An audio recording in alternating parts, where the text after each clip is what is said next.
Bienvenue pour vivre cet instant des paroles de la vie éternelle avec Marc Joseph. Nous sommes aujourd'hui le 3 août 2026 et je suis de retour pour te rappeler que ce jour du 3 août 2026 est pour toi un jour de grâce.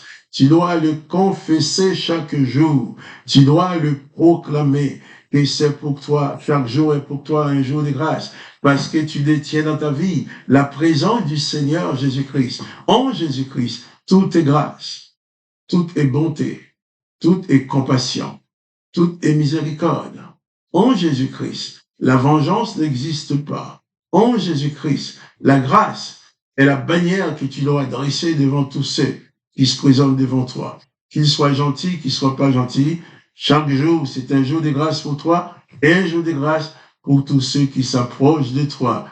Tu es gracié et toi, tu fais grâce également. Raison pour laquelle, depuis plusieurs jours, j'explique, en lisant les textes, en lisant ces textes de l'Évangile, où les disciples étaient en admiration en voyant Élie et Moïse avec Jésus, au point que Pierre voulait construire 3 tentes. On va passer du temps avec chacun dans l'intimité. Mais non, ces gens-là sont disparus. Et la voix du Père se fit entendre aux disciples.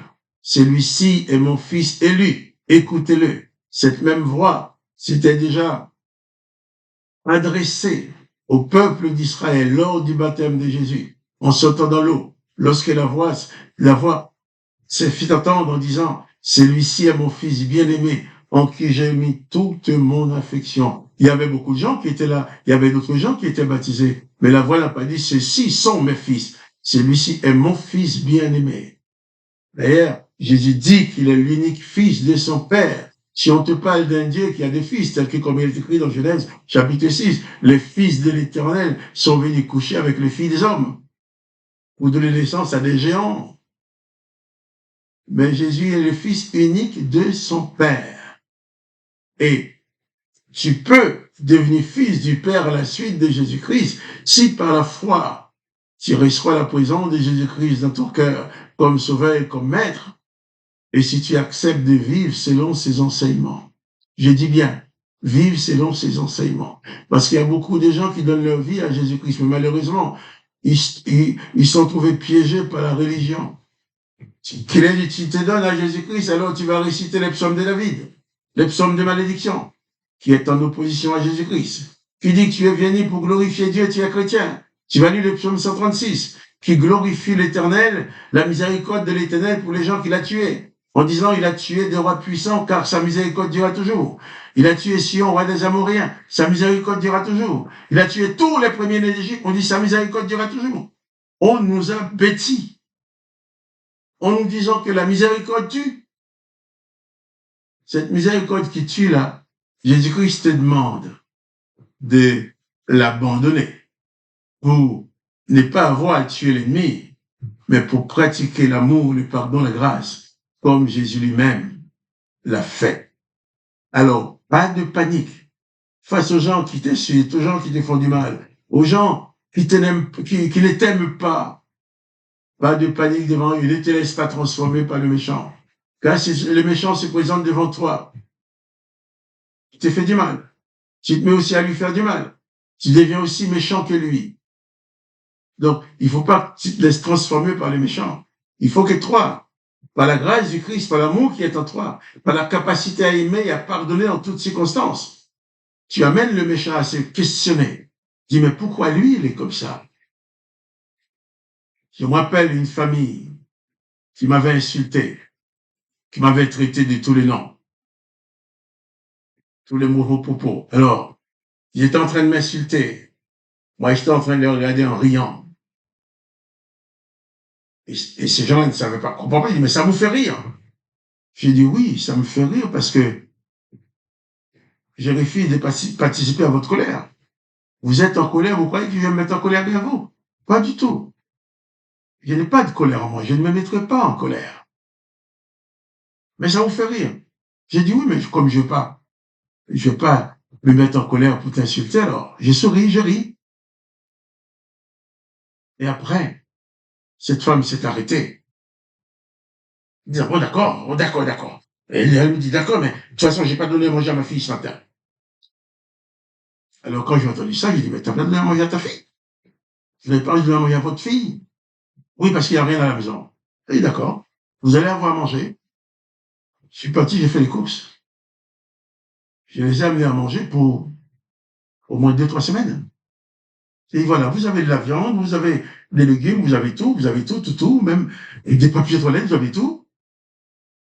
Alors, ces gens m'ont regardé, mais qui êtes-vous pour faire ça? Et je suis disciple de Jésus-Christ. On a fini de vous insulter, et maintenant, c'est vous qui nourrissez notre famille, nous allons manger la nourriture que vous nous donnez. J'ai dit oui, mais vous pouvez le manger, et je fais avec amour. Je suis disciple de Jésus-Christ. Et cet homme va me dire, mais monsieur, vous savez, nous, on est humains. Hein. Je lui ai dit, oui, moi, je suis pas humain, je suis divin. Il dit, comment? Tu es divin. J'ai dit, oui, toi aussi, tu as les divins en toi. Mais tu as préféré ou tu as été attiré à développer l'humain, le côté humain. Ce côté humain auquel Jésus nous demande de renoncer. Tu veux venir après moi, renonce à toi-même. Renonce à ton toi-même humain. Et laisse-toi modeler par la parole de Jésus-Christ. Il ne faut pas te laisser transformer par les méchants, mais c'est ton comportement qui doit amener le méchant à se questionner sur son état, sur sa façon d'être. Là, lui, il va te présenter son côté humain, vengeur, dominateur. Et toi, tu vas lui présenter ton côté divin, amour, grâce, vérité, compassion, consolation. C'est pas pareil. Ne te laisse plus abêtir par tes dirigeants religieux qui te demandent de lire les psaumes quand tu veux prier. Qui te demandent de glorifier l'Éternel pour les gens qu'il a tués. Qui te demandent à dire que l'Éternel les a mis à tuer tous les premiers-nés d'Égypte parce qu'il est miséricordieux. Oui, Moïse l'a fait. Oui, Élie l'a fait avec la puissance de l'Éternel. Mais Jésus ne l'aurait jamais fait. Jésus ne l'a jamais fait. Jésus-Christ te demande de pratiquer en toutes circonstances la grâce et la bénédiction qu'il te donne. C'est pour ça que la voix s'est fait entendre aux oreilles des disciples, Pierre, Jacques et Jean. Celui-ci est mon fils bien-aimé, écoutez-le. Cessez d'écouter les autres. Cessez d'écouter les autres. Cessez de mettre en pratique dans ta vie les paroles de Moïse. Cessez de mettre en pratique les paroles d'Élie, les paroles d'Ésaïe, les paroles de ces prophètes-là, qui te poussent à la vengeance, qui te poussent à être plus grand que les autres. Tu seras en haut, jamais en bas. Tu seras le plus grand. Jésus n'a pas dit ça. Jésus nous enseigne d'être comme lui. Maltraité, torturé. Il n'a injurié personne. Il n'a maudit personne. Il a pardonné à tout le monde. Toi aussi. Si tu veux connaître la paix dans ta vie, attache-toi aux enseignements de Jésus-Christ. Et tu auras cette paix que Jésus-Christ dit qu'il donne, pas comme le monde. Je ne te donne pas la paix comme le monde donne, que ton cœur et ton âme ne se troublent point. Alors, pas de panique face aux circonstances. Laisse ta foi en Jésus-Christ. Suis exclusivement le modèle de Jésus-Christ et tu connaîtras la paix. Et tu seras invincible. La personne n'a pu vaincre l'amour de Jésus. Si toi aussi tu te mets à pratiquer cet amour, personne ne pourra te vaincre. Que le nom de Jésus-Christ soit glorifié, que le nom de Jésus-Christ soit béni. Et toi, que tu sois béni toi aussi. Quant à moi, Marc-Joseph, je te dis à demain. Je reviendrai pour les paroles de la vie éternelle.